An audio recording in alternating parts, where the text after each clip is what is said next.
Hi, everybody. We're going to go through a lot of informational items. And so I'm going to share a screen right away and we'll do our chit-chatting off of camera at the end because I want to honor and respect everybody's time because it is our day off for most of us.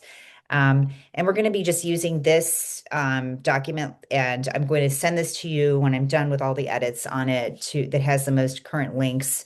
The first things first, which is that everybody who's in the Wignall show only.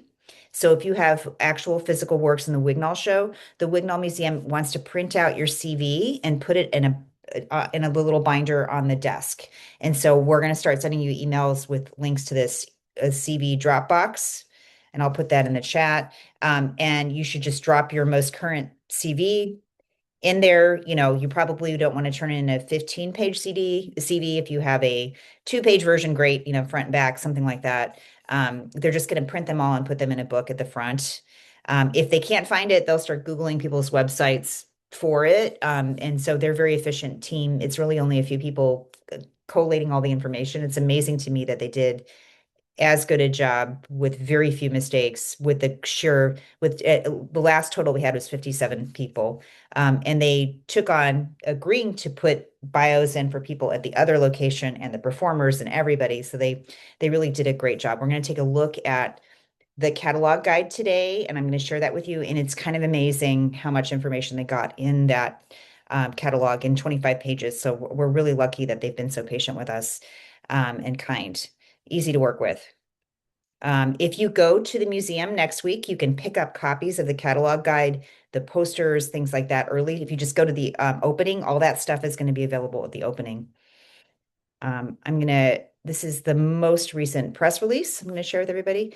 Let's see I don't know that it Can didn't I open just up on ask, the for screen. those of us who are Sure. not LA based, in terms of getting copies of that, are there going to be digital copies available There or? are going to be digital copies available Okay. starting in September online. And so they're going to have digital copies. They also, if you email Roman or you email, Rebecca, especially Rebecca, she will send him. She told me anybody that wants a set of copies that's out of state can just email her and she'll send them a little box with a bunch of them. They print a lot. And so, I mean, when I was in a group show there, I just went in and like took a huge stack of them. And they're kind of a nice size too, I gotta say. So they're nice things to have to send out to people. So let's take a look at, let's see. I don't know if the press release is not going to open in a new. This is my issue. Let me see. Stop share, see if I can get it to share screen. Sorry, with the right document. Yeah, here we go. So this is the press release, and it's as current as it can be. So there was one mistake in the list of artists, and we fixed that. But this is the combined all of the events together, or all of the main information, both locations together. And so this is where we're grabbing dates. So, exhibition dates. It also has general information of gallery hours, things like that for people who want to visit. We're all going to, make an effort to be there at the opening on Saturday, September 12th from 12 to 2. And the Angeles Valley College Art Gallery opening, unfortunately, is during the week. It's good for students, though, and that's why they wanted to do it on campus on a Tuesday during the week. So our big push for attendance is going to be actually at the closing for the Los Angeles Valley College show, because on that day is going to be Performance Art Festival on Saturday, October 17th from 2 to 4. So we have an event at the beginning and then sort of an event in October. And we're going to try to show up at those two dates. People who are performing on Tuesday are people mostly that are involved in the performance art thing, or they're not working on a Tuesday. Everyone is welcome to come onto campus on Tuesday at Los Angeles Valley College. Again, that's when students are going to be there. That's why they wanted to do an event during the school day, rather than on the weekend. But so we're going to be pushing for these two dates for all of us, if we can, to attend. So Saturday, September 12th, and then Saturday, October 17th. Okay. Does anybody have any questions about that? No. Maya and I and the Wignall and Allison and basically everybody kind of looked at this, worked it over a few different times to try to get it down to as few words as possible to communicate that this is a big show. that has traveled, has started at the Ladies Room online and has traveled across the United States, and now it's here and it's at 2 locations. And then these are all the participating artists. Please scroll through and see if your name is spelled correctly, that your name is listed. Just make sure we can make changes to this, because it's still just let us know if you see something that's missing and we'll fix it right away. Okay. It should be pretty accurate. Like we've been looking at it all summer long. By now, it should be pretty accurate because it's been gone over.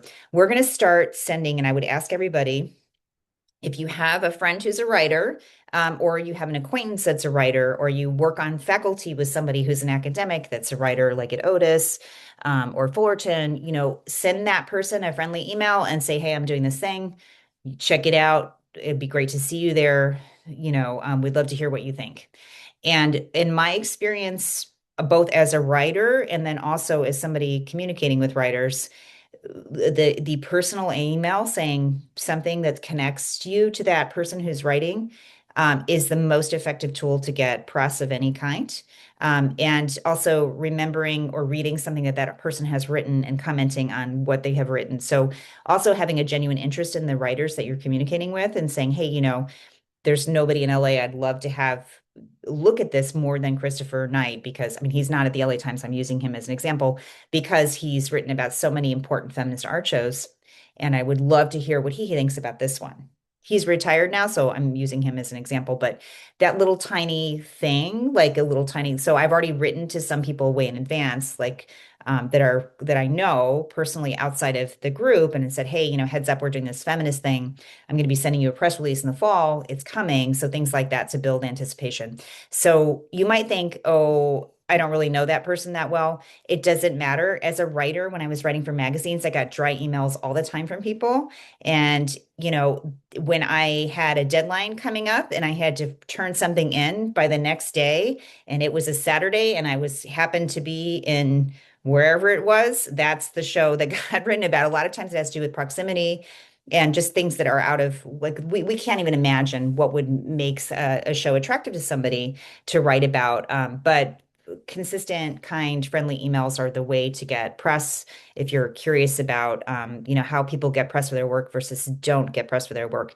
And I will say this, when I moved to LA, I didn't really know anybody at all. And I just invented a job for myself. I said, I just said I'm a curator and I like to write about art. And I started doing studio visits that way. And I faked my way all the way through with just polite, friendly emails. And you would be surprised if you think artists don't have a lot of fans, writers have even fewer fans, and especially art writers. And so if all you're doing is reading what they're writing and then complimenting them or noticing things about it, it goes a long way. And because so many people only read for their name and pay no attention to anything else that an art writer writes, and sometimes just a little bit of paying attention makes a big, big difference. And you would be surprised. They are almost all people who went to art school too, and they have a vested interest and they're the biggest fans of art, and they're usually not paid at all to write about anything. So a little personal email goes a long way. So I would encourage everybody to do that if you know somebody. And even if you don't feel like you know them well enough, just give it a shot. And one of the powerful things about this group is that because we have so many people, just like the opening, if we have 55 people times 10 people, if every person gets 10 people, we have an enormous crowd, right? So if you start thinking that way, same thing's true with reaching out for press. If even you only send it out to one person and everybody in the group does that, it's like 55 writers, right? It's a lot of people. So it does make a difference. So please do that. And again, like we're only as strong as we are active. So like I know two people, you know two people, like I don't know 50. Like, and so I'm working just like you are, and I'm not out working at a gallery. When I was working at a gallery, I was gathering contacts all the time. But one of the wonderful things about having a big group is that we share our contacts through just our distribution. So it's just an easy way to expand everybody's network and to expand everybody's exposure. As it's one of the great things about being in a group. We also there was some requests for those of us who are in Art and Odd Places. Art and Odd Places made a social media toolkit style guide, which was very helpful to us in the exhibition. And so I'm going to open that up and just walk you through it. I'm going to put the link to that in the chat. You're going to be getting these links later. Let me stop share and then open this up. It stinks that I can't just do it quickly. The social media kit is big. So what I did was I took the press release, full disclosure here, I dropped it into AI. I said, give me scripts for Instagram that we can share and make them very specific. So if somebody's tired and they just wake up and they want to do it and not think about it too much, it's going to be easy. So what we ask is that everybody cross promotes. So when you're posting something, you can tag Association of Hysteric Curators as a collaborator. So you can invite us as a collaborator. It's a little bit different than tagging. So there's tag, and when you go to tag somebody, it asks you, do you want to invite a collaborator? Invite a collaborator and tag us, do it twice. And then you can invite other people to be collaborators. I highly suggest that if you look down at the list of the names in alphabetical order, invite two people below you that you know on the list and tag them as collaborators too. So Amy, if you want to tag me as collaborator, I'm happy to let your information show up on both the Association of Hysteric Curators page and my page. So what that does is that when you get, so if you have 1,000 followers, Association of Hysteric Curators has 1,000 followers, and I have 2,000 followers, then all of a sudden it's 4,000 people are going to get to look at those things. And what happens is it opens up new eyes to your work. So it's new people, and then because the algorithm responds to all these different views, it then pushes that out to more people. So it does this weird thing where if posts really can go a little more viral, a little more quickly if you're tagging people as collaborators on posts. So it's a good thing to do for each other, but it's also a really wonderful thing to do for yourself, because suddenly something that only your 30 friends would see, it's everybody on your list sees, because it's getting action from all these different directions. So it's a way to kind of hack into the algorithm a little bit. And so I paid some students to do social media consulting for me 2 years ago. And these are like some things that they taught me. And one of the girls in the group was crocheting cigarettes out of, was like crazy and selling them online. And she went viral. Rihanna bought her work. Like, it was just kind of a crazy thing that happened while she was in my class. And so I just kind of like took, like, tell me the dumb things that you know how to do that I don't know how to do. And one of those things is just to tag people as collaborators. It's very effective. You're only allowed to tag 5 people. So you can make an agreement with one of your friends or tag people randomly on the list that are in the meeting, so they know, like, oh, it's not weird that Lisa's tagging me because she was in the meeting with me and she'll do it. Like, just trust me, if you do it for each other, it's going to help us all get more exposure. Okay. You also want to personalize the templates. So I have templates here. And you can just copy paste it and then change it and add things to make it personal for you. What I do is I do it on my computer, and then I text it to myself on my phone, so I can grab all the text when I'm putting the information together in a post, so that I can set it up in advance and then do it like when I wake up in the morning, first thing on Tuesday, or whatever it is I decide I'm going to release it. But I write it the night before and then send it out the next day online. And that seems to work effectively for me. If you're going to use Carolyn's image, which is the poster image, we're going to go through those images. Please tag her as well, her studio. And then always remember to collaborate and invite the Association of Historic Curators. Sorry, Mariana, we have a question from Lisa. Sure. So I'm just going to answer it. So Lisa is asking, what's the difference between tagging somebody and tagging somebody as a collaborator? So if you tag somebody, it will just show up like, so they're like different pages. And if you go to your page, you can kind of see like, oh, things I've been tagged in, but that won't show up on your like your grid, like your feed. But if you're tagged as a collaborator, it becomes your post as well. So it's like you posted that as well. So it will show up on your grid, and that means it's also being pushed to all the people who follow you, as opposed to like when you tag somebody, um, you really like now I think what the intention of tagging somebody is that they might repost your post, which is I think a newer thing on Instagram, which is also nice. So that's a way for us to also promote each other, is to repost, because that doesn't show up on your grid, but it does get pushed to people who follow you. Um, but does that make sense? The distinction Yeah. between, yeah, okay. So if you invite me as collaborator, then your post is going to show up on your page and my page. And Well, then but you as a if somebody you likes it on your page or they like it on my page, it's going to add to the overall like count on both pages. My understanding though is that if you tag someone as a collaborator, they have to accept that Yes, tag. It doesn't happen automatically. So that's people correct. should know it does not happen automatically. You have to accept the thing. So So if you get a weird request from somebody in the show that says accept collaborator, just say yes. Like, I mean, if you, we're just asking that you not only promote yourself, but you promote at least one or two other people so that we're cross promoting all the time. And so I'm basically offering to promote anybody that tags me as collaborator on our big Association of Hysteric Curators page. And if you want to tag me as a friend and invite me to collaborate with you as a friend, I'm happy to do that too. So the next 2 weeks, there's just going to be a bombardment of information about the Association of Hysteric Curators. And that's my plan is I'm going to start posting tomorrow. And so I'm going to post frequently over and over again. So you're going to become annoyed with me, but that's okay because you already like me. So it's fine. I always think like I hate posting too much because I feel like my friends are going to be irritated with me, but also like we're in this together. So we're all doing the same thing. So just understand that like I'm obnoxiously self-promoting because it's going to be promoting all of us. And the idea is we're all doing that. And then it has a chance for it to go wider than us. And that's sort of what we're trying to do is trying to improve our chances.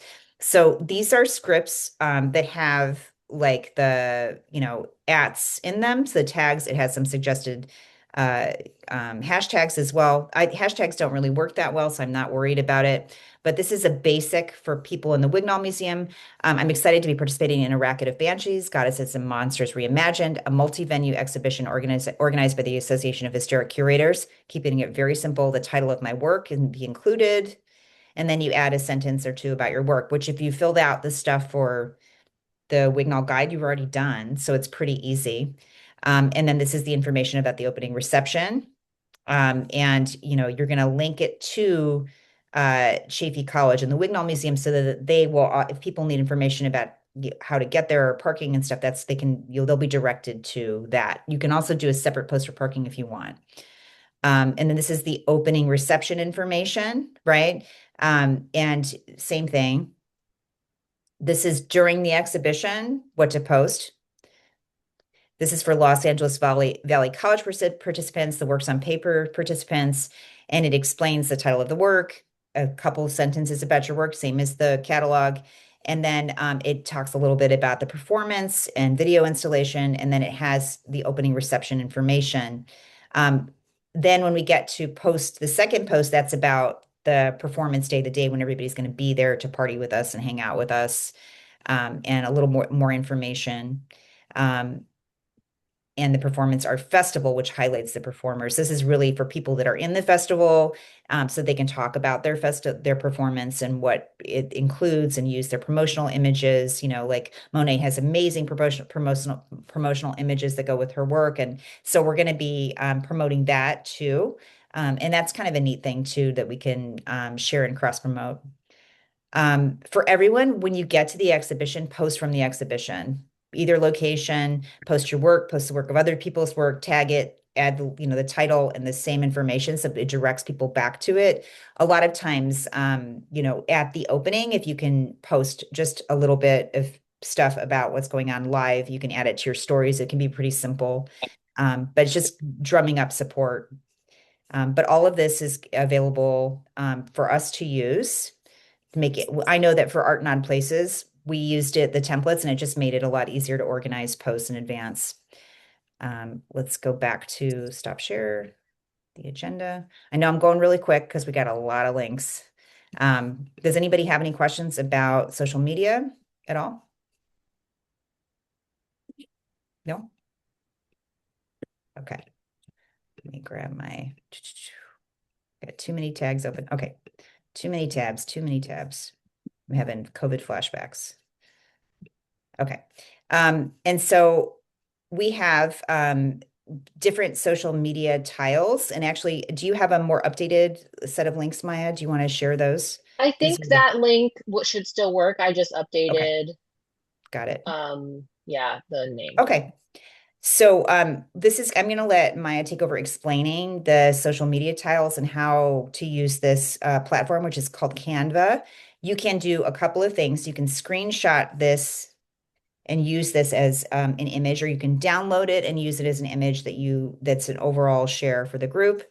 You can download, you can actually change this and modify it with your name and your image with all the information. And then we ask that Uh, you also post the second screen, which is oh, am I not sharing? yeah, do you want to let me share? Yeah, I go have it. ahead. I You have, should be able to. Go ahead. okay. So this is the first link. And so you don't actually have to have a Canva account to just download these images. So I made one with Carolyn's design, and so this we can think of as like the poster for the show. And then there's this blank one that you can insert your own image into.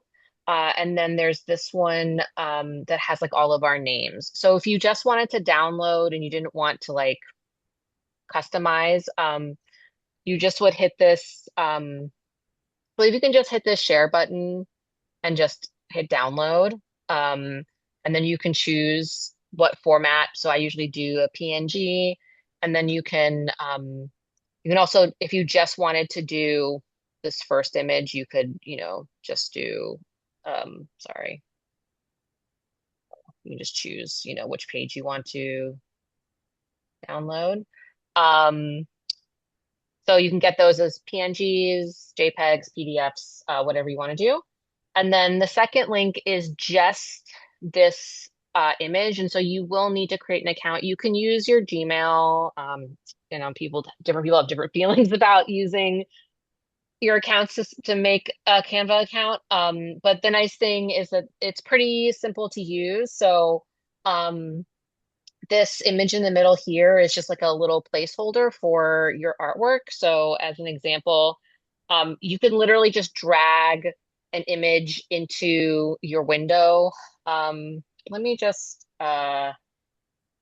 maybe I'll just do as an example. So you can't see me picking it up, but let's say you can imagine that I'm clicking on something on my desktop and I'm literally just dragging it in and I just dropped it. And it's uploading, so just give it a second. And then I can just drop it in here. And then I can double click on it and move and like reposition it. Um, and you can see it kind of crops it so that it fits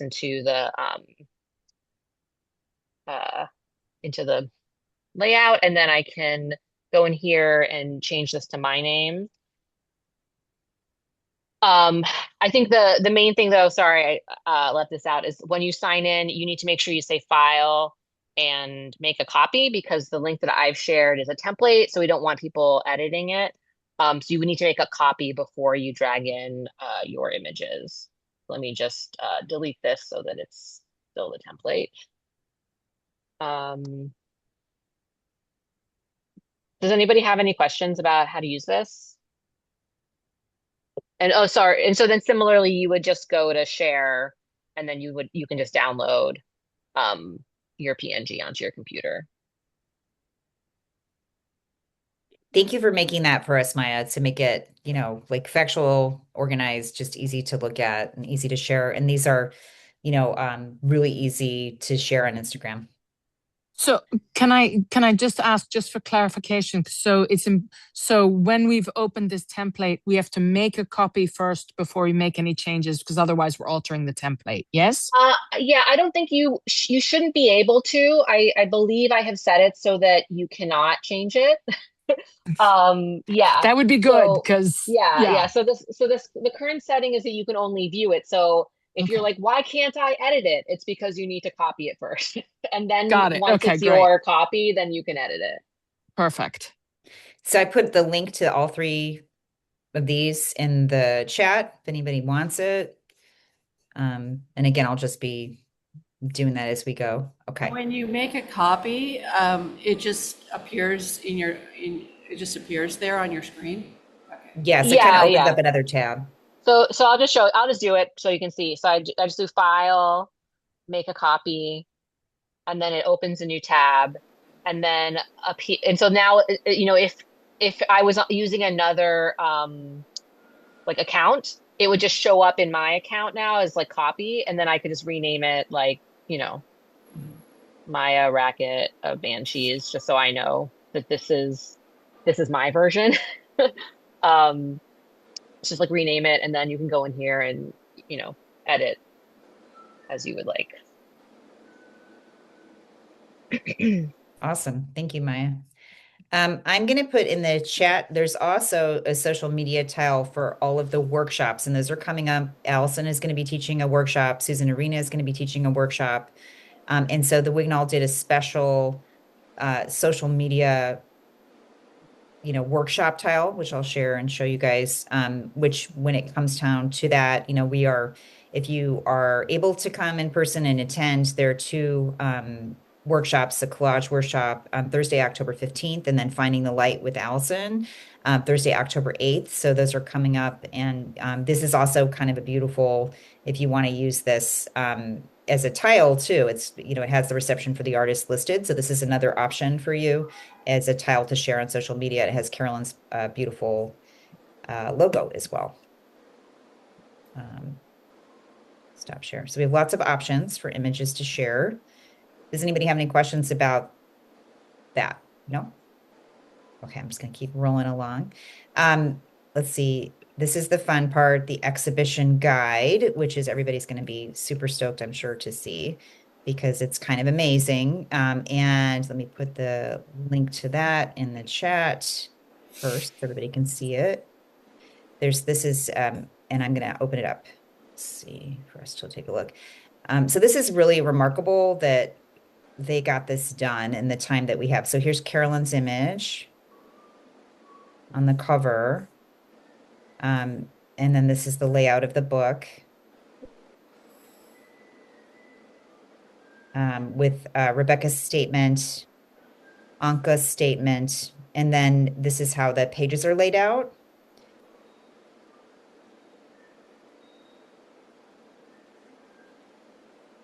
So they were very apologetic that they had to, kind of crunch things a little bit.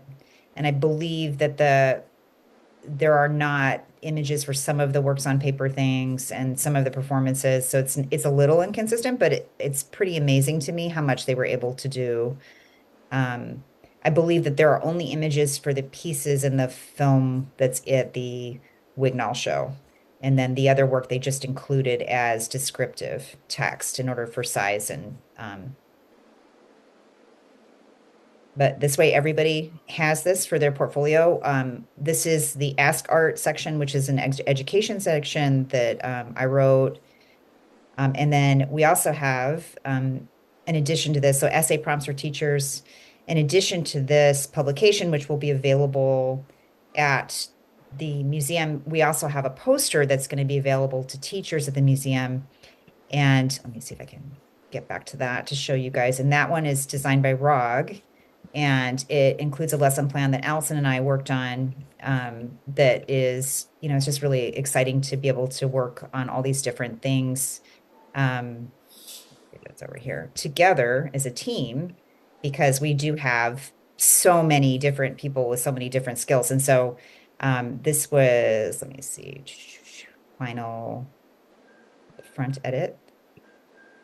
This is the poster that ROG designed that has Carolyn's image, and then our logo. And then the back page is the other side, which has a lesson plan. And so this is going to be available also at the museum for teachers to pick up to teach their classrooms. And I'm planning to drive, this should be sorry, I don't know where the lesson plan is. It's in here somewhere. Where's the back edit? There it is. So this has all the state land standards, lesson plan, information about the show itself, critical thinking questions. And this is a lesson plan that teachers can use that connects to themes of mythology. It's kind of picking up on what the Odyssey and history and social studies might be talking about as well too. And so we're going to be kind of stuffing these in mailboxes at the local public schools around the museum. and they'll be there in stacks. So if you want to grab some and hand them out as well. I know that as a person who taught high school for 17 years, I loved it when exhibitions had lesson plan posters or lesson plans or anything really for me to hang up in my classroom. But it's very impressive to be able to show an administrator that you're using a standard-based lesson and it's based on a contemporary art exhibition. And this would be all the language that a teacher could use to talk about enrichment and things like that, but ways to make the information cross-curricular for students to learn not only about art, but also about history, philosophy, and poetry, right, in this particular case. So there's just a lot in this show itself that has literary references for all of us, right? And I think that it's a really terrific opportunity for teachers. So we decided to kind of do that as part of our community outreach in addition to the workshops. So we're actually going to have quite a bit of public programming at both locations because we have the performance festival and 2 performances at the LA Valley College. So it's different things at different places, which I think is nice too. So if people want to see or go to both locations, they're going to see something different at both locations. But thank you so much for doing the design, Rog and Maya, because those are the things that I struggle with are just the graphic design stuff. And so it was super helpful to me to have help. And also Allison and I were grading final lesson plans when we were writing the lesson planning. So it was like we read so many bad ones. We were like, okay, we know what to do. So it was actually really helpful to do it right when we did. So it worked out really well. But I'm just grateful to everybody because there's no way we could have gotten this much work done without each other. It's just a tremendous amount of work. And when I see it all together with all the web links, it kind of makes me anxious because it's so much work. But it's also really exciting. We have in the list of things, can I move on to the next thing? I'm going to go to parking. Very exciting information. Okay. So in the links is a map to the Wignall and a parking permit. You can, and then basic information. So the campus map is helpful to this is from the museum, and information about how to get there, which lot to park in. If you need ADA accommodations, it shows you there's an attached alternate map that shows the ADA pathways. And you can also always, reach out if you, need extra help or support. And notice that if you're coming to the workshop, you can modify the temporary parking permit and just change the date of the permit to any day you want. So it's kind of an awesome permit because you can change it anytime you want to go visit the museum, even you just change the date and it's free parking. Let's see. So the parking permit looks like this. Reshare. It's pretty basic. And so like this is very easy to edit if you need to. You can just pull it down into Photoshop Editor, or you can even print it out, white it out, and change the dates, and I don't think they'd notice. Because they're pretty casual about parking there overall in general. But so that's also going to be linked. I'll put it in the chat and then it's going to be sent out to you. That's the main information that you need to locate. So it's all going to be coming out as one email with all the links and all the information in one location. So it's not confusing. But that is, I believe, the last link. Let me just double check to make sure that I've shared everything. I can show you the map. It's not very exciting, but I'll do it. Let's see. But I think that's everything. Yep. And the map, let me just do that soon. Very exciting. If, it does take a little while. The reason we voted to be early is so people can travel. And if they have other things going on that Saturday of the opening, you're not stuck in Rancho Cucamonga, but there's also it's also kind of a nice place to have, like something to eat, and there's just hang out afterwards. It's kind of sleepy, quiet place. It's nice. Oh, also, since we're talking about this, I wanted to bring up that Rachel Finkelstein, her car is not working, and so she's looking for a ride to the opening for anybody who's on the west side. So Yeah, I she told her to lives talk to west side. Marshall. Yeah, but just putting that out there. Yeah, if anybody wants to carpool, that sounds good to me too. East Siders, Allison. Yeah, we Um, definitely should. it's just, it's a boring drive, so it's nice to have a bunch of friends in the car. Make it a road trip. Is there a link to parking information for the public? I would like to add that to my links on Instagram. So, other than the actual page information that they provided us in the links, I don't know, but I'll check it out and see if I can add it. It's Margie, if I can find it. But I don't think that they sent us that. But I do believe she mentioned an alternative map. So I'll dig through my emails to see if I can find that because I don't think I linked it in the drive, but I can add that in.